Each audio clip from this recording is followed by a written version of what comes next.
तो इस CCTV footage देखने के बाद सीबीआई का पूरा डिपार्टमेंट तो हैरान ही है, साथ ही साथ पूरे पुलिस डिपार्टमेंट। सीबीआई अपने फाइनल नतीजे पर पहुंचने के साथ ही सीबीआई के हाथ नए नए सबूत लगते जा रहे हैं, जो केस को और ही मुश्किल बनाते जा रहा है।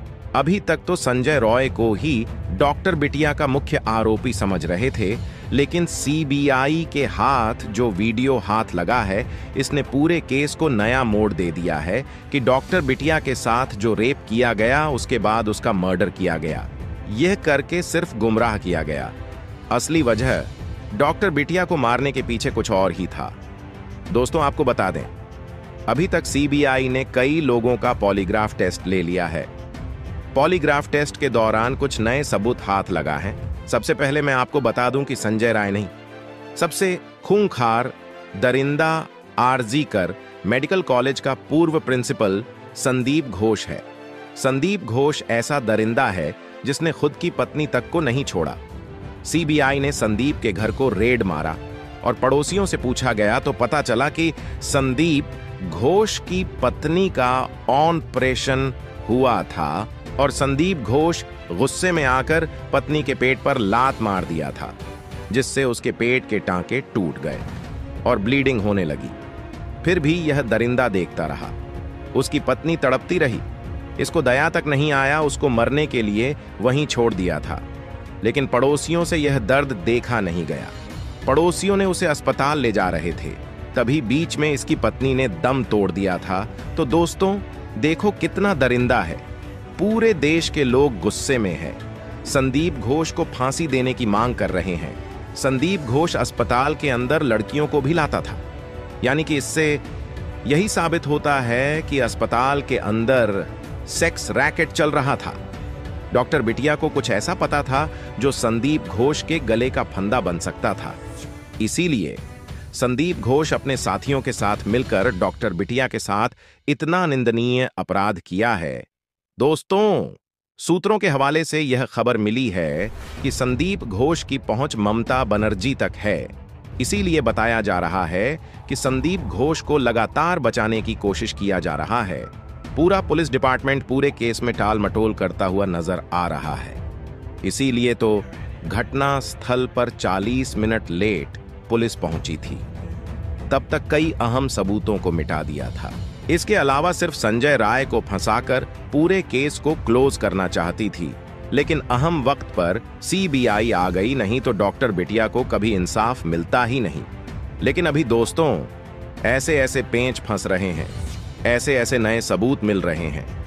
कुछ ऐसे भी सबूत हैं जिनकी तलाश सीबीआई कर रही है, लेकिन अभी हाथ कुछ नहीं लगा है। एक बात तो साबित हो गई है कि जिस तरह से संदीप घोष को और अस्पताल को कवर अप किया जा रहा है, उससे यही लगता है कि संदीप घोष के साथ साथ कोई ऐसा पावरफुल दरिंदा इसके पीछे है जिसे बचाने की हर संभव प्रयास किया जा रहा है।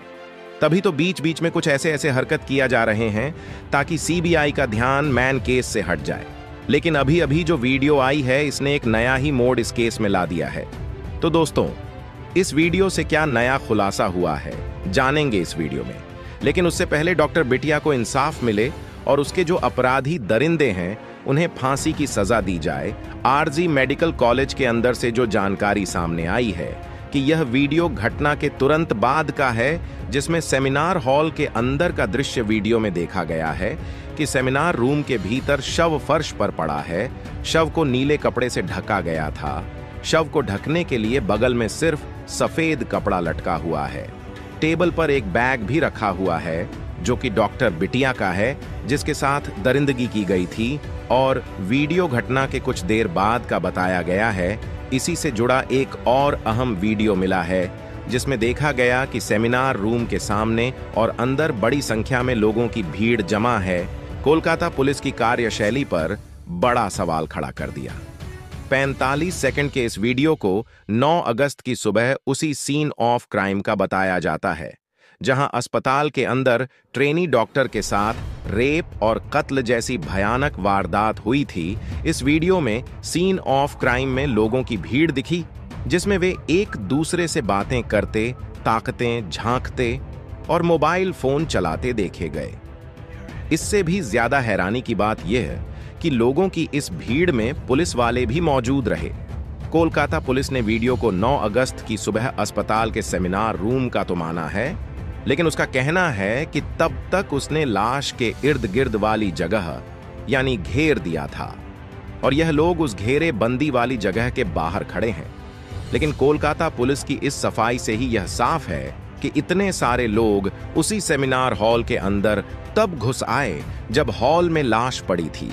ऐसे में सवाल यह उठता है कि आखिर इतने सारे लोग सीन ऑफ क्राइम पर क्या कर रहे हैं। अजीब बात तो है कि इस भीड़ में अस्पताल के डॉक्टर और स्टाफ के साथ साथ कई बाहर के लोग भी हैं जिनके कायदे से यहां होने का कोई मतलब ही नहीं बनता है। इस हालत पर अब पुलिस को जवाब देते नहीं बन रहा है।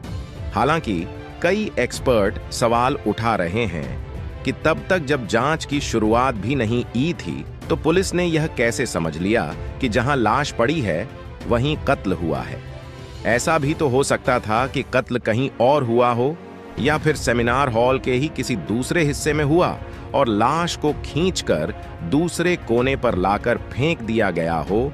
ऐसे में पुलिस ने सेमिनार हॉल में लोगों को एंट्री देकर केस का कबाड़ा कर दिया। उधर सीबीआई की छानबीन में साफ हुआ है कि वारदात की रात आरोपी संजय रॉय ने जिस बाइक का इस्तेमाल किया वह आरजी अस्पताल की नहीं बल्कि कोलकाता पुलिस की ही थी। यह बाइक कोलकाता पुलिस कमिश्नर के नाम पर रजिस्टर्ड है। सीबीआई ने फिलहाल इस बाइक को जब्त कर लिया है। लेकिन सवाल यह उठता है कि जब आरोपी संजय रॉय एक पुलिसकर्मी नहीं है तो फिर वह सरकारी बाइक का इस्तेमाल कैसे कर रहा था।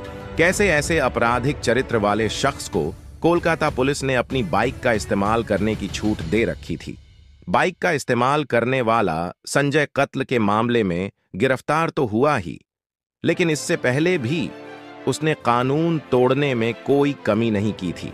वह उसी बाइक से नशे की हालत में वारदात की रात कोलकाता की सड़कों पर घूमता रहा।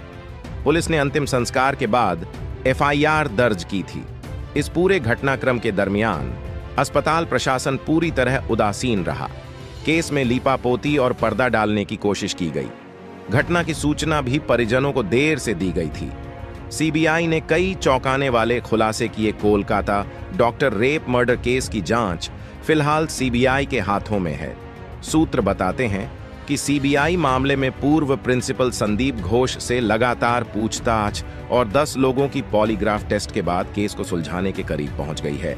जांच एजेंसी जल्द ही बड़े एक्शन की तैयारी में है।